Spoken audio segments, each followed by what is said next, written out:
Hi friends, welcome back to Vijju cooks and logs. Friends ಎಲ್ಲರಿಗೂ ನಮಸ್ಕಾರ friends. ಹೇಗಿದ್ದೀರಾ? ಚೆನ್ನಾಗಿದ್ದೀರಾ ಅನ್ಕೊಂತೀನಿ. ನಾನು ಚೆನ್ನಾಗಿದ್ದೀನಿ ಫ್ರೆಂಡ್ಸ್. ಇವತ್ತೇನಪ್ಪ ಏನು ಮಾಡ್ತಾ ಇದ್ದಾರೆ, ಏನೋ ತಂದಾರಲ್ಲ ಅಂತ ಯೋಚನೆ ಮಾಡ್ತಿದ್ದೀರಾ. ಇವು ನೋಡಿ, ಹಸಿ ವಟಾಣಿ ಕಾಳು. ಈಗ ಸೀಸನ್ ಅಲ್ಲ, ಹಾಗಾಗಿ ಹಸಿ ವಟಾಣಿಯಿಂದ ಏನಾರು ಒಂದು ಸ್ಪೆಷಲ್ ಮಾಡೋಣ ಅಂತ ಮಾಡ್ತಾಯಿದ್ದೀನಿ. ಹಸಿ ವಟಾಣಿ ಕಾಳಿನ ಫ್ರೈ ಮಾಡ್ತಾಯಿದ್ದೀನಿ ಫ್ರೆಂಡ್ಸ್. ಸೀಸನ್ ಇದ್ದಾಗ ಎಲ್ಲ ಮಾಡ್ಕೊಂಡು ತಿಂದು ಟೇಸ್ಟ್ ನೋಡಬೇಕು. ಯಾವ ಥರ ಮಾಡೋದು ಏನಂತ ತೋರಿಸ್ತೀನಿ. ಈವ್ನಿಂಗ್ ಸ್ನ್ಯಾಕ್ಸಿಗೆ ತುಂಬ ಚೆನ್ನಾಗಿರ್ತೈತಿ. ನೋಡೋಣ ಬನ್ನಿ ಫ್ರೆಂಡ್ಸ್, ಮಾಡಿ ತೋರಿಸ್ತೀನಿ. ಇಲ್ಲಿ ನೋಡಿ ಫ್ರೆಂಡ್ಸ್, ಎಣ್ಣೆ ಕಾಯಕ್ಕಿಟ್ಟಿದ್ದೆ. ಎಣ್ಣೆ ಕಾದಿದೆ. ಈಗ ಇದಕ್ಕೆ ಇವನ್ನ ಕಾಳುಗಳು ಹಾಕ್ತೀನಿ. ಸ್ವಲ್ಪ ಈ ಕಾಳುಗಳು ಮಾಡುವಾಗ ದೂರದಿಂದನೇ ಮಾಡಿ. ಹಸಿ ಇರ್ತಾವಲ್ಲ, ಸ್ವಲ್ಪ ಸಿಡಿಯೋ ಸಾಧ್ಯತೆ ಇರ್ತೈತಿ.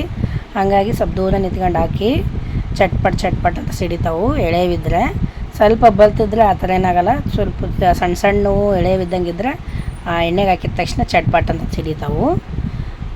ಈಗ ನೋಡಿ, ಅದು ಸ್ವಲ್ಪ ಒಂದು ಸೆಕೆಂಡ್ ಅಷ್ಟಂಗೆ ಆಯಿತು. ಈಗ ನಿಂತು ಅಂತ ನೋಡಿದೆ ಚಟ್ಪಟ್ ಅನ್ನೋದು. ಈಗ ನೋಡಿ, ಸ್ವಲ್ಪ ಫ್ರೈ ಆಗಲಿ ಇದ್ರೊಳಗೆ.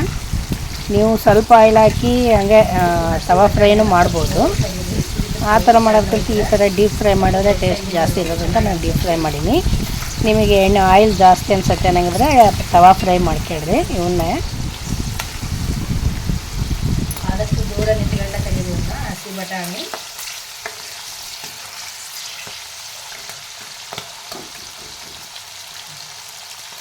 ಈಗ ನೋಡಿ,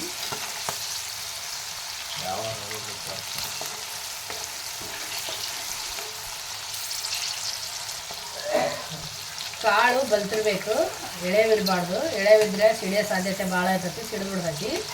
ಬಲ್ತಿರೋ ಕಾಳನ್ನ ಸ್ವಲ್ಪ ಫ್ರೈ ಮಾಡೋಕ್ಕೆ ಚೆನ್ನಾಗಿ ಅನ್ಸತಿ. ಎಳೆಕಾಳಿಗೆ ಪಲ್ಯ ಮಾಡೋಕ್ಕೆ ಚೆನ್ನಾಗಿ ಅನ್ಸತಿ ಫ್ರೆಂಡ್ಸ್.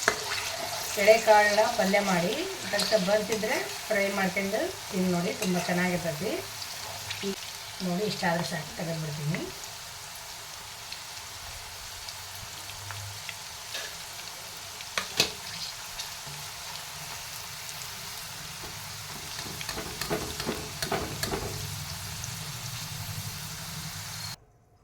ಈಗ ನೋಡಿ ಫ್ರೆಂಡ್ಸ್, ಫ್ರೈ ಮಾಡಿದ್ದೀನಲ್ಲ, ಅದೇ ಕಡೆಯಾದಾಗ ಮತ್ತೆ ಹೆಂಗೆ ಫ್ರೈ ಮಾಡೋದನ್ನು ತೋರಿಸ್ತೀನಿ.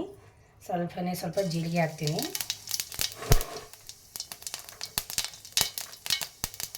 ಸ್ವಲ್ಪ ಕರಿಬೇವು ಹಾಕ್ತೀನಿ. ಕರಿಬೇವು ಆ್ಯಕ್ಚುಲಿ ಡೀಪ್ ಫ್ರೈನಾಗ ಮಾಡಬೇಕಾಗಿತ್ತು. ಮತ್ತೆ ನಾನು ಎಣ್ಣೆ ಕಾದಿತ್ತಲ್ಲ ಅವಾಗ ಮಾಡಿ ತಗೊಂಡ್ರೆ ಕರಿಬೇವು ಕುರ್ಕುರಾಗಿ ಚೆನ್ನಾಗಿರ್ತಾವೆ.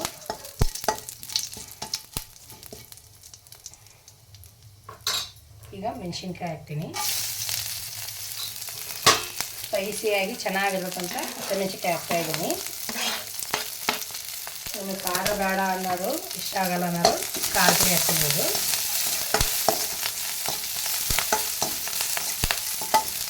ನಮ್ಮ ಮನೆಗೆಲ್ಲ ಸ್ವಲ್ಪ ಖಾರ ಜಾಸ್ತಿ ತಿಂತಾರಲ್ಲ, ಹಂಗಾಗಿ ಸ್ಪೈಸಿ ಇಷ್ಟಪಡ್ತಾರೆ.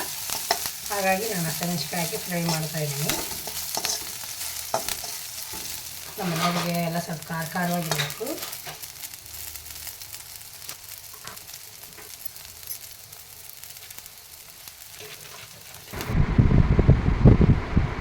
ಈಗ ನೋಡಿ ಫ್ರೆಂಡ್ಸ್, ವಟಾಣಿ ಕಾಳನ್ನ ಕದ್ದಿದ್ನೆಲ್ಲ ಒಂದು ಪೇಪರ್ನಾಗ ಹಾಕಿಟ್ಟಿದ್ದೆ. ಆಯಿಲೆಲ್ಲ ಇಟ್ಕೊಳ್ಳಿ ಅಂತಂದೇಳಿ ಅವನ್ನ ಈಗ ಇದಕ್ಕೆ ಹಾಕ್ತೀನಿ. ತುಂಬ ಚೆನ್ನಾಗಿರತ್ತೆ ಸ್ನ್ಯಾಕ್ಸ್ ಇದು, ಮಾಡಿ ನೋಡಿ. ಈಗ ಇದಕ್ಕೆ ರುಚಿಗೆ ತಕ್ಕಷ್ಟು ಉಪ್ಪು ಹಾಕ್ತಾಯಿದ್ದೀನಿ. ನಿಮಗೆ ಹಸಿಮೆಣ್ಸಿಕಾಯಿ ಬೇಡ ಅಂದರೆ ಬರೀ ಖಾರ ಪುಡಿದು ಮಾಡ್ಕೋಬೋದು.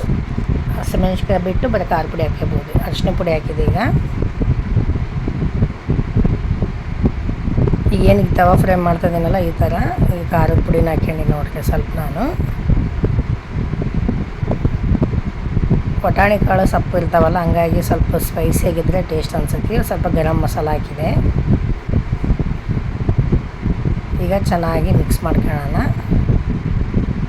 ಏನೇನು ಹಾಕಿದ್ದು ಗೊತ್ತಾಯ್ತಲ್ಲ, ಖಾರ, ಉಪ್ಪು, ಅರಿಶಿನ ಪುಡಿ, ಗರಂ ಮಸಾಲ ಹಾಕಿದ್ದೀನಿ. ಈಗ ಸ್ವಲ್ಪ ಚಾಟ್ ಮಸಾಲ ಹಾಕ್ತೀನಿ.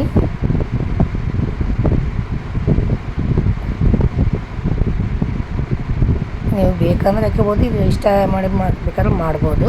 ಚಾಟ್ ಮಸಾಲ ಹಾಕ್ಕೋಬೇಕಂತೇನಿಲ್ಲ.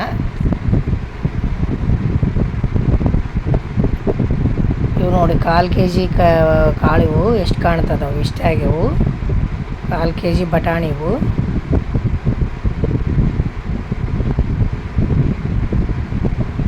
ನೋಡಿ ಈಗ ಇಷ್ಟ ಆದರೆ ಸಾಕು. ಮೇಲೆ ಸ್ವಲ್ಪ ನಿಂಬೆಹಣ್ಣಿನ ರಸ ಇಷ್ಟೇ ನೋಡಿ, ಒಂದೆರಡು ಡ್ರಾಪ್ ಅಷ್ಟೇ ಹಾಕ್ತೀನಿ, ಜಾಸ್ತಿ ಬೇಡ, ಭಾಳ ಹುಳಿ ಅನಿಸ್ಬಿಡ್ತೈತಿ. ಹಾಕಿ ಟೇಸ್ಟ್ ಹೆಚ್ಚಿಗೆ ಕೊಡ್ತೈತಿ ಅಂತ ನಿಂಬೆಹಣ್ಣು ಹಾಕಿದ್ದೀನಿ.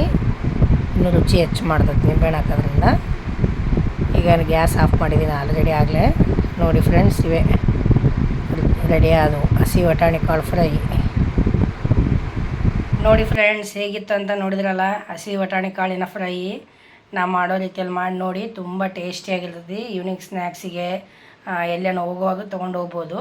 ಇನ್ನೇನು ಅವು ಆಗ ಗಟ್ಟಿ ಬಟಾಣಿ ಆದರೆ ಫ್ರೈ ಮಾಡಿದರೆ ಗಟ್ಟಿಯಾಗಿರ್ತಾವೆ, ಇವು ಮೆತ್ತಗಿರ್ತಾವಲ್ಲ ಇವು ಸ್ವಲ್ಪ ಮೆತ್ತಗೆ ಆಗ್ತಾವೆ. ಆದರೆ ತಿನ್ನೋಕೆ ಮಾತ್ರ ತುಂಬ ಟೇಸ್ಟಿಯಾಗಿರ್ತಾವೆ. ಮಾಡಿ ನೋಡಿ, ಟ್ರೈ ಮಾಡಿ ನೋಡಿ, ಹೇಗೆ ಬಂತಂತಂದೇಳಿ ಕಮೆಂಟ್ ಮಾಡಿ ಫ್ರೆಂಡ್ಸ್. ನಾನು ಮಾಡಿರೋಂಥ ಹಸಿ ಬಟಾಣಿ ಕಾಳು ಫ್ರೈ ಇಷ್ಟ ಆದಲ್ಲಿ ಲೈಕ್ ಮಾಡಿ, ಶೇರ್ ಮಾಡಿ, ಸಬ್ಸ್ಕ್ರೈಬ್ ಮಾಡಿ. ಹೇಗೆ ಬಂತಂತಂದೇಳಿ ಕಮೆಂಟ್ ಮಾಡಿ ಹೇಳಿ, ನೀವು ಟ್ರೈ ಮಾಡಿ. ಮತ್ತೊಂದು ರೆಸಿಪಿಯಲ್ಲಿ ಸಿಗ್ತೀನಿ ಫ್ರೆಂಡ್ಸ್. ಬಾಯ್ ಫ್ರೆಂಡ್ಸ್, ನಮಸ್ಕಾರ.